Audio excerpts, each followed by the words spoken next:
তিনবেলা আমাকে খেতে দিতে হবে না গো বৌমা, তুমি একবেলাই খেতে দিও, আমি ওটাই তিনবেলা ভাগ করে খেয়ে নেব। বৃদ্ধার এই কথা শুনে তার বড় বৌমা বলে ওঠে, বারবার আমার কাছে কেন ঘ্যান ঘ্যান করেন? আপনার তো আরও একটা ছেলের বউ আছে, যান না তার কাছে। বৌমার এই কথা শুনে মাথা নত করে বৃদ্ধা বলে ওঠেন, তার কাছেও আমি গিয়েছিলাম বৌমা, ছোট বৌমা দরজা খুলল না, বিকেলে আবার যাব তার কাছে। এ কথা শুনে বড় বৌমা বলে ওঠে, আপনার একটাই তো পেট, সবার কাছে এত খাবার গিলে সেগুলো রাখবেন কোথায়? জলপূর্ণ চোখ আর শূন্য বুক নিয়ে বৃদ্ধা বলে ওঠেন, তোমরা কেউ তো আমায় খেতে দিচ্ছ না বৌমা, তাই তো সবার কাছেই তিনবেলা বাটি হাতে ঘুরছি, যে কেউ একজন একটু খাবার দিলেই হবে। তার এই কথা শুনে বড় বৌমা বলে ওঠেন, ওইখানেই তো বাটি হাতে বসে থাকতে পারেন, এখানে এত নাটক করার কি আছে শুনি?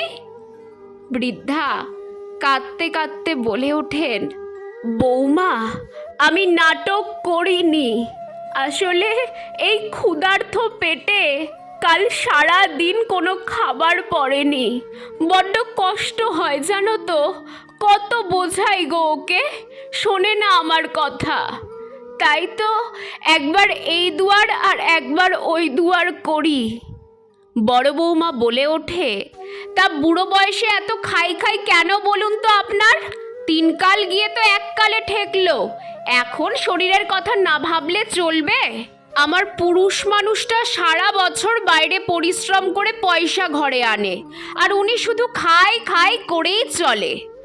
এই কথা শুনে জলপূর্ণ দুটি চোখে কাপা কাপা প্রতিবাদী কণ্ঠে বৃদ্ধা বলে ওঠেন, বৌমা তোমার পুরুষ মানুষটা কিন্তু আমারই সন্তান, 10 মাস ওকে আমি পেটে ধরেছি, নিজে না খেয়ে বড় করেছি, মানুষ করেছি, কিন্তু বুঝিনি বৌমা, ছেলেদের জীবন আলো করতে গিয়ে নিজেদের ভবিষ্যৎটা এইভাবে অন্ধকার করে ফেলবো।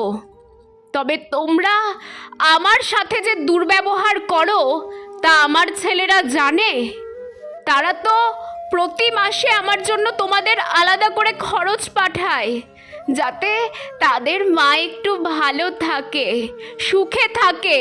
তোমাদের আমাকে সুখে রাখতে হবে না গো, তোমরা বরং আরও 2টো বিলাতি কুকুর ঘরে এনে পুষে তাদেরকে খাওয়াও। কিছুক্ষণ পর ছোট বৌমাও রেগে মেগে এসে ওই অসহায় বৃদ্ধাকে গালিগালাজ করে, সাথে বড় বৌমাও তাকে বলে ওঠে, কি বললেন? যত বড় মুখ নয় তত বড় কথা, ছেলেরা টাকা পাঠালেই বুঝি খরচা করতে হবে আপনার জন্য?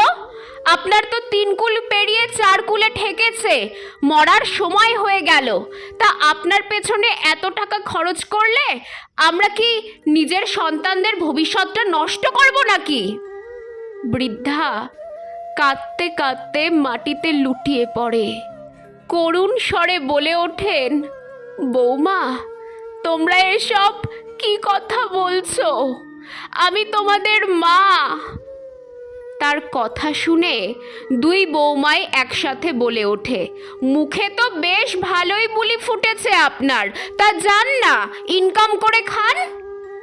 বৃদ্ধা বুকে পাথর চেপে তার মুখের ভাঁজ হয়ে যাওয়া চামড়ায় খানিক মৃদু হেসে বলে ওঠেন, বেশ তাই করব বৌমা, ঈশ্বর তোমাদের মঙ্গল করুক, আমি নিজের রাস্তা নিজেই দেখে নেব।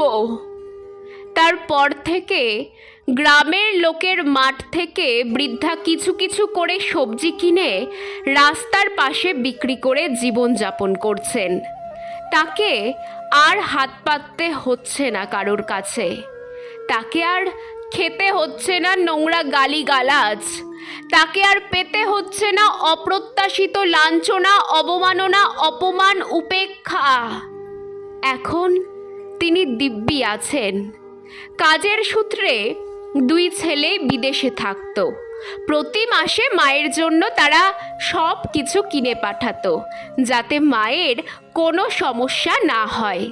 কিন্তু দুই বৌমাই স্বার্থপরের মতো তার সাথে দুর্ব্যবহার করেছে, তাকে ঘর থেকে বের করে দিয়েছে।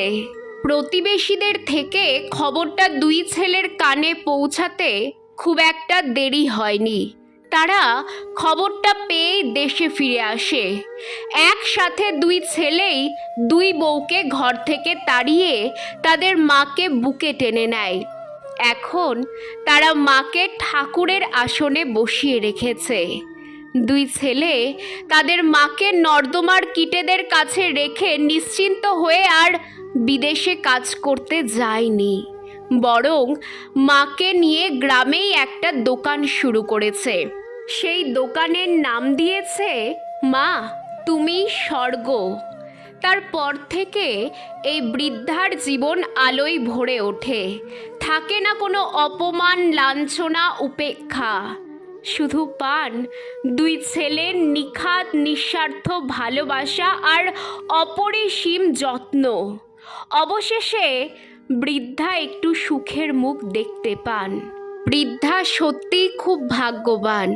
এমন ছেলে আমাদের সমাজে আর দেখা যায় না, যার ফলস্বরূপ বৃদ্ধাশ্রম গড়ে ওঠে।